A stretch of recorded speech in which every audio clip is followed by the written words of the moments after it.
محمد صالح عبد أد بكو سلام يا مات وحفر ذا مقالة تاريخية عاصمة الجبل كهيلان دهر محي كاغا دغنتاي aad baan ugu faraxsanahay dahar waa magaalo weyn oo qadiimi ah waa aragtaa de aad iyo aad baan joognaa waxay caan ku tahay ilaalinta deegaanka iyo dhirta si wacan kadib sanado 10 sano ka hor oo dhulka laga shiday jiray hadda deegaanka wuxuu caan ku yahay ilaalinta deegaanka oo qofka geed jira kabad baa la saaraa waa la xukumaa waa wax marka aniga har magaalooyinkii ugu horeeyay aan tago markay aan miyiga ka yimid istaan xiliga sheegin haddana saaka markay soo soconay waxa soo marnay wiil yar agad canaasito ari la jooga marka waxa soo xasuustay hadda maanta moogtahay Mareykanku wuxuu garaacay Iran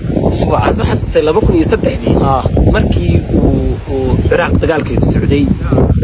miyi baan joogay war iyo wacal hormar ka qortay waxaan daawaday 3 habeenimo loo maasataabtay soo dhow dhaha aad baan